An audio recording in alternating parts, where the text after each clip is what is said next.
What's going on, guys? Jack Duff from JW Landscaping here, bringing you guys a brand new video today. And today we got the boys. Oh. Hey. And today we're going to be talking about the stand-on versus sit-down conversation. I did a podcast that is going to relate to this video that goes way more in depth about my personal belief of stand-ons are the better machine.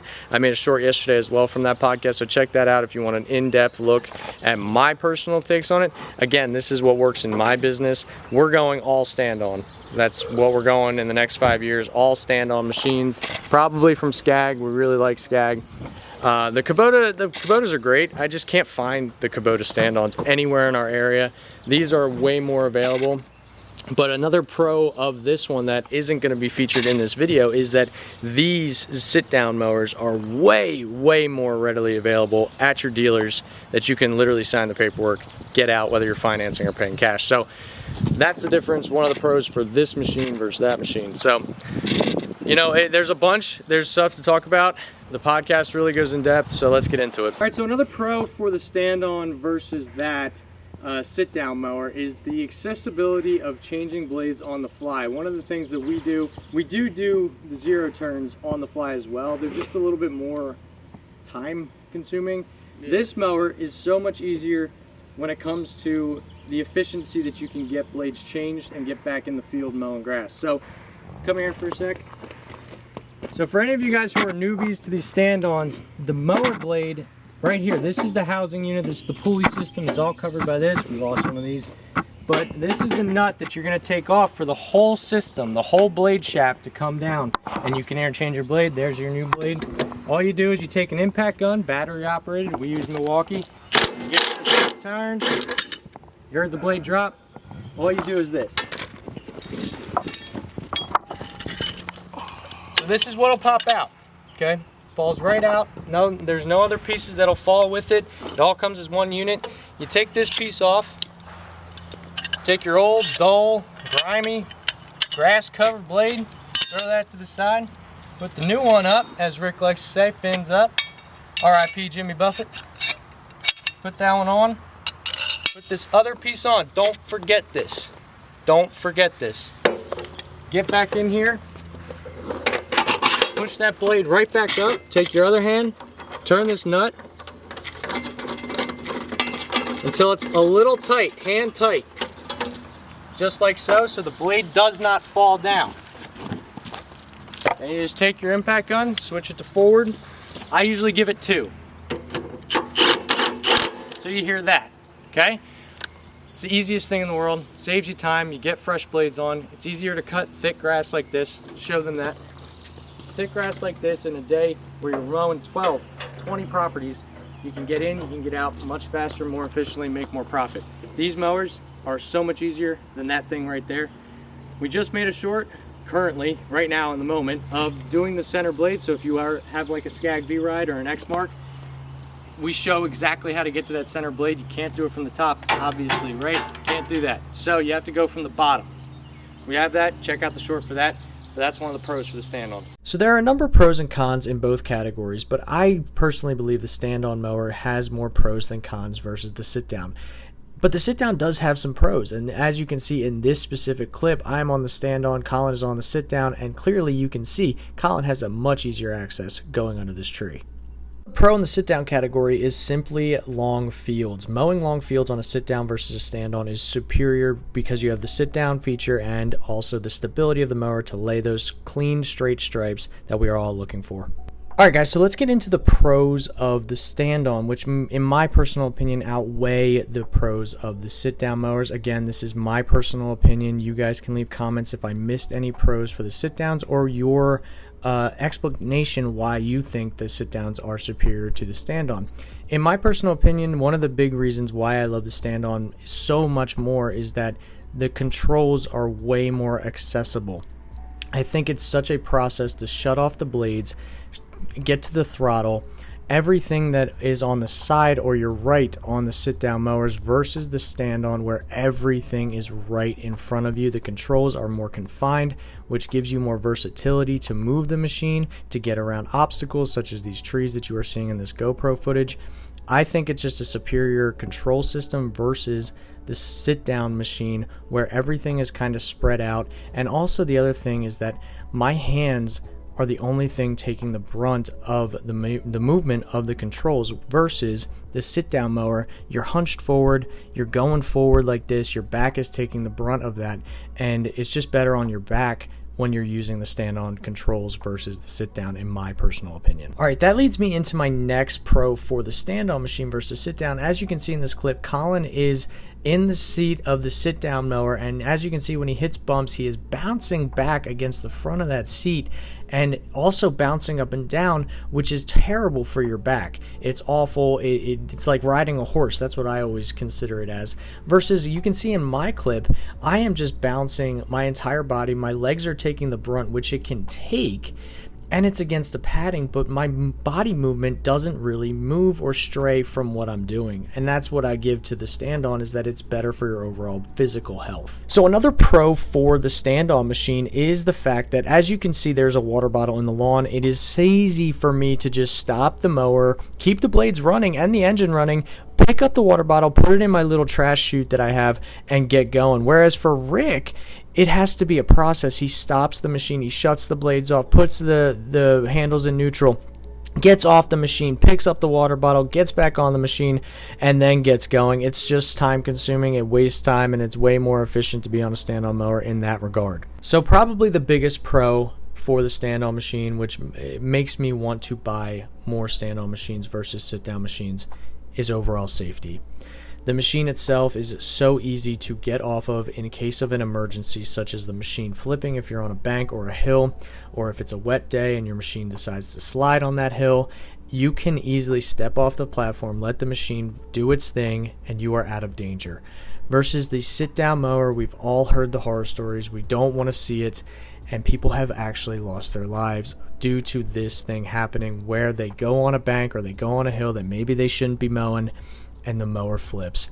And I pray that you guys take that into consideration when buying these machines, because these machines can do some serious damage. The sit-down mowers, if you flip on that, it will hurt you.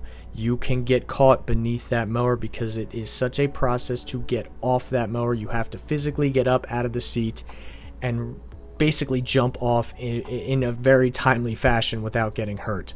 We already have a horror story within our own crew. One of our flower planters, her husband was mowing the lawn and actually got caught in a ditch, and basically this almost happened to him. Thankfully, he is perfectly okay, thank God, but it almost hit very close to home of the safety hazard that can be associated with these sit-down machines versus the stand-on machines. Now, granted, the stand-on machine can absolutely flip and you can get caught. Don't get me wrong, that can absolutely happen, but it is a much safer option when it comes to those situations, and I cannot specify this enough. We did not have film of this. We did not want to put our crew or myself in any danger, so we are just having drone footage shown here of the stand-on, of the sit-down. But please take that into consideration when buying these machines, that there is a safety hazard with the zero-turn sit-down mowers versus the stand-on mowers if you are mowing many hills or many banks. All right, I just wanted to add that in as the biggest pro within for the stand-on machines, okay? Take that into consideration, please. And if you guys have horror stories, keep them to yourselves. I don't want to see that. I don't want that bad juju coming into my life for me or my crew, okay? All right, guys, so we just got back. We got back around 4 o'clock today. We started around 8:30. So a longer day recently because it's just been so dry and so hot. Our grass is, and as you can see in a lot of the clips of this video, it's starting to really thin out and brown out. We've gotten like 1.5 inches of rain over the last 2.5 weeks. It's been super hot. Unusually hot for June. This week, I believe, today was nice. Today was like 81 degrees, it was beautiful out. But yesterday was 95. The day before that was 93. The weekend and last week were all up near 97, 98 degrees with real feels in the hundreds. It was a scorcher. and I think that was going on a lot of the you know, the Northeast. But so yeah, it's been very slow when it comes to that. But we're doing a lot of landscaping work still. We still have a few mulching jobs. We still have all of our pruning still coming up, which is awesome. We have you know, some weeding jobs that we're going to be doing, some flower jobs.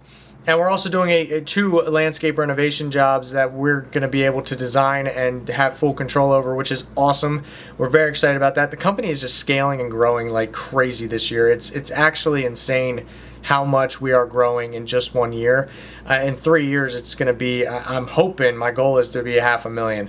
And I hope that we go on that journey together and we can all grow together and learn from each other. And that's the whole point of this channel. But behind me is actually my candle setup. Me and my fiance Rachel, we started a company last May called Laurel Candle Company. We both love candles, and you know, she always wanted to make candles. I always wanted to kind of dip my toe into a craft, a hobby, and you could say it's, you know, gay or whatever, not manly. Like I don't give a fuck. Like I like candles, and I have no shame in saying that. I love candles, and we've been selling candles, and the business is going well. It's a startup still, but that's what's behind me. So if you guys are ever wondering, that's what all of that setup is. We're still growing that company, but we're still mainly focused on the landscaping company as of now. But I wanted to talk before we end this video about a disclaimer that I just want to say, and I reiterated this in the podcast a few times, and I want to just make sure that everybody who watches this video knows I'm not telling you what to do. I'm implementing what I think is best for my company moving forward, and what my guys want, and what my future employees will want moving forward. I always take that into consideration, and everything that they've been saying is let's go the stand-on route. It's much safer, it's more versatile, the cut quality seems to be better in my opinion. You can see everything. It's just a better machine in my opinion overall. That's just my personal opinion. Whatever works best for your company, utilize. If you guys aren't finding stand-ons in your areas, you got to utilize the sit-down mowers to make money. And I don't blame you for that. If you find that sit-down mowers work better for how your business is structured and what your guys are saying and who the people in the field are saying, go in that direction. You're going to only do harm if you listen to people on the internet, you know, who say you should do this or you're wrong. It's like, no, there is no one right answer. You know, that I have a very versatile fleet right now. I have a variety of machines. I have a walk behind. I have 2 sit-down mowers. I have a stand-on. I have a little self-propelled mower for really small yards. You know, we have a variety of things. But for me personally, I have fallen in love with the stand-on mowers and the capability that they can do, and that's just my personal opinion. Okay? You guys have to figure it out on your own, what works best in your company, what works best, and that's the beauty of our industry is there's so many options, and there are pros and cons to both. You know, there are pros to a zero-turn mower that wasn't shown in this video, or maybe it was when I'm editing it. You know, the long passes, those big fields. Sit-down mowers, in my opinion, do a much better job. They're more sturdy and to be able to keep straight. They're much easier to run in a straight line. So I get the striping of that in a long field and a long, you know, route that you're taking down this path of, or this field. I get that there's more comfort there in sitting down, unless it's bumpy, then you're riding a horse. So I get there's pros and cons to both sides, but I wanted to end this video with that disclaimer, just saying to you guys, whatever is working in your company, utilize. Whatever your guys and gals are saying, utilize, all right? I'm not trying to tell you what to do, but I'm just implementing what my views are and what I believe is best for my company, and I'm sharing that through this channel as we grow, as we scale to 500,000, a million, 2 million, 10 million. So I have big goals, I have big dreams, and this is what I see fit for my company moving forward, and a lot of guys are leaning that way. But if you still feel the sit-downs are game changers, utilize them. Make that profit. Mow the grass, get it done, and get the job done. Whatever's going to get the job done, do it, all right? That is the only thing I'll tell you to do is whatever is going to get the job done efficiently and make a profit, go and do it, all right? It's your business, you make the decision, but it doesn't hurt to have knowledge. It doesn't hurt to look and research. It doesn't hurt to do that extra time. Go on these websites, look at the dealers, talk to your dealers. What's the better option for your company? So I'm going to end it there, guys. Thank you guys so much for watching this video. I think it was a little bit of more unique style of the how-to videos that we're going to be doing every Friday. I wanted to do it corresponding with the podcast. Like I said, we go a lot more in depth in the podcast episode. So if you haven't checked that out, there will be a card up here. You guys can click on that and listen to it in the background. You don't need to watch my stupid face to fucking hear what I got to say. So thank you guys so much. Leave a like if you enjoy this kind of content, and I will see you guys in the next one. Peace.